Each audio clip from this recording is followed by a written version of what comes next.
পাকিস্তানের বিপক্ষে ১৩ বার টেস্ট খেলেছে বাংলাদেশ, অথচ নাই একটাও জয়। শান মাসুদ, বাবর আজমদের ঘরের মাটিতে ২ ম্যাচের টেস্ট সিরিজ খেলতে প্রস্তুতির কমতি রাখছে না টাইগাররা। এদিকে সাদা বলের ব্যর্থতা ভুলে লাল বলের ক্রিকেটে মন দিতে পাকিস্তান কতটা প্রস্তুত? পাকিস্তানি গণমাধ্যমের সূত্র অনুসারে যতটুকু খবর জানা গেছে, অগাস্টের দ্বিতীয় সপ্তাহ থেকেই একটা ট্রেনিং ক্যাম্প করবে বাবর রিজওয়ানরা। তবে তার চেয়েও বড় খবর, পিসিবির সিদ্ধান্তে এ সিরিজ থেকে বাদ পড়তে পারেন বেশ কিছু তারকা ক্রিকেটারও।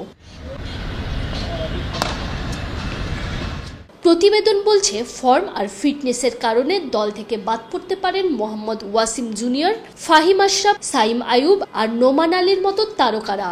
অফ ফর্মের কারণে আলোচনায় থাকা ওপেনার ইমামুল হককে দলে রাখা নিয়েও ভাবছে পিসিবি।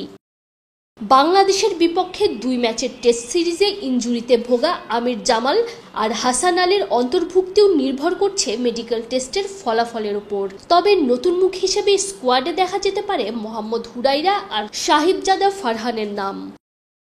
ওয়ালটন এসিতে ইনস্টলেশন একদম ফ্রি। অগাস্টের ২৫ তারিখ থেকে শুরু হতে যাওয়া সিরিজের জন্য পাকিস্তানি স্কোয়াড অবশ্য ঘোষণা করা হবে লাল বলের ক্রিকেটের প্রধান কোচ জেসন গিলেস্পির দেশে আসার পরেই। বর্তমানে অস্ট্রেলিয়ার ডারউইনে পাকিস্তান এ দলের কোচ হিসেবে সফর করছেন অজি এই কোচ। তানজিম ঐশী, অলরাউন্ডার।